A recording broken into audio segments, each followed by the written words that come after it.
9 નવેમ્બરના રોજ ગુજરાત રાજ્યના anti terrorist squad તરફથી રાષ્ટ્ર વિરોધી તત્વોને અટક કરવામાં આવ્યું અને હથિયાર અને દારૂગોળો કબજે કરવામાં આવ્યો. એ પછી આપણે જાણીએ છીએ કે બીજા દિવસે 10મી તારીખે દિલ્હીમાં એક બોમ્બ બ્લાસ્ટ થયું હતું. આ સમગ્ર બાબતને ધ્યાનમાં રાખી ગુજરાત રાજ્યના દરેક પોલીસ સ્ટેશનોને સૂચના આપવામાં આવી હતી કે તમારા પોલીસ સ્ટેશન વિસ્તારમાં છેલ્લા 30 વર્ષમાં જે કંઈ રાષ્ટ્ર વિરોધી ઇસમો વિરુદ્ધ ગુનાઓ દાખલ થયા છે અને એ લોકોને અટક કરવામાં આવ્યો છે એ તમામનું ડેટાબેઝ તમે અદ્યતન કરો અને અદ્યતન કર્યા પછી એ તમામનું ચેકિંગ પણ કરો.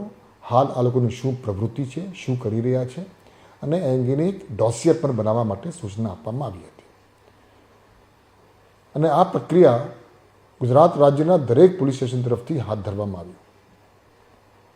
17મી તારીખના રોજ ફરીથી દરેક પોલીસ સ્ટેશનને સૂચના આપવામાં આવી કે હવે આ પ્રક્રિયામાં જે કંઈ બાકી રહી ગયું હોય તો આવતા 100 કલાકમાં આ કામગીરી સંપૂર્ણપણે પૂર્ણ કરવી.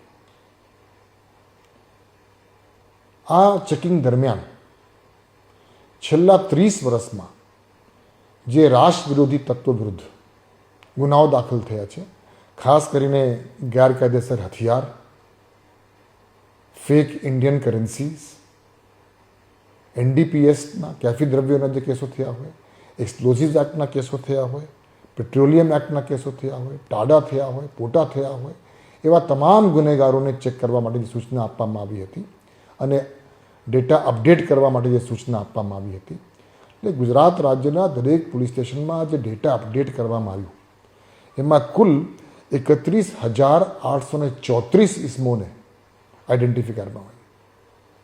31,834 એવા ઇસમો કે જેના વિરુદ્ધમાં આ મેં આપણે જે કીધું એ પ્રકારના ગુનાઓમાં એ લોકો સંડોવણી હતી અને એ લોકોને ગુનામાં અટક કરવામાં આવ્યા હતા. દિલ્હીના બોમ્બ બ્લાસ્ટ થયા ત્યારથી લઈને આજ દિન સુધીમાં આ તમામ 31,834 આરોપીઓની ચેકિંગ કરવામાં આવી અને એ ચેકિંગ ફક્ત સ્પેશિયલાઇઝ્ડ એજન્સી કે ક્રાઇમ બ્રાન્ચ કે LCB કે SOG નહીં, પરંતુ સ્થાનિક પોલીસ સ્ટેશનને ખાસ કરીને આ જવાબદારી સોંપવામાં આવી હતી અને સ્થાનિક પોલીસ સ્ટેશનના માધ્યમથી આ તમામ 31,834 ઇસમોની ચેકિંગ પૂર્ણ કરવામાં આવી છે. આ 31,834 પૈકી આપણી ચેકિંગ દરમિયાન આશરે 11,880 ઇસમો હાજર મળી આવ્યા હતા. એટલે આમ જોવા જઈએ તો આશરે 37% જે આપણી ડેટાબેઝ હતી એમાં જે આરોપીઓને ચેક કરવામાં આવ્યું એ તમામે તમામ ત્યાં હાજર મળ્યા હતા. જે લોકો હાજર મળ્યા એ તમામની પૂછપરછ કરવામાં આવી, આ લોકોની શું પ્રવૃત્તિ થઈ એ જાણવામાં આવ્યું અને એ લોકોની ડોસિયર તૈયાર કરવા માટેની પણ કામગીરી હાથ ધરવામાં આવી છે. એ ઉપરાંત આશરે 12% લોકો એવા છે, આશરે 3,744 એવા હતા કે જે લોકો હાજર નહોતા મળ્યા કેમ કે એ લોકોનું સરનામું બદલાઈ ગયું હતું એટલે નવા સરનામું હવે આ લોકોની જે છે એના મુજબ કાર્યવાહી કરવા માટેની સૂચના આપવામાં આવી છે અને એ પ્રકારની કામગીરી થઈ રહી છે. એમાંથી છેલ્લા 30 વર્ષની આપણે ડેટા અદ્યતન કરતા હતા એટલે એમાં 2,326 એવા પણ આરોપીઓ આપણને મળી આવ્યા ચેકિંગ દરમિયાન કે જે લોકો આજે હયાત નથી, જે લોકોને મૃત્યુ પામ્યા છે. એટલે એ લોકોને પણ આપણે જે અદ્યતન કરીએ છીએ ડેટાબેઝ એમાંનો ઉલ્લેખ કરવામાં આવ્યો છે. એટલે ટૂંકમાં દિલ્હીના બોમ્બ બ્લાસ્ટ પછી છેલ્લા 30 વર્ષમાં રાષ્ટ્ર વિરોધી તત્વોની જે ચેકિંગ ગુજરાત રાજ્યના દરેક પોલીસ સ્ટેશન તરફથી કરવાની સૂચના આપવામાં આવી હતી એ કામગીરી પૂર્ણ કરવામાં આવી છે અને ખૂબ એનો એક આમ કહેવા જઈએ તો અસરકારક રીતે, પરિણામલક્ષી રીતે દરેક એકમ તરફથી આ કામગીરી થઈ છે. હવે શું?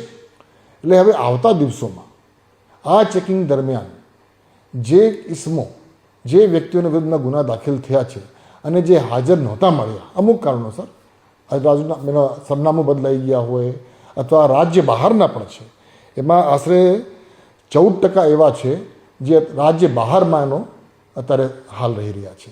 એટલે એ લોકોની ચેકિંગ માટે પણ આપણે પદ્ધતિ, કાર્યશાળી આપણે અપનાવીશું અને એ લોકોની ચેકિંગ પણ ત્વરિત થાય એના માટે પણ આપણે કાર્યવાહી ચોક્કસ કરીશું.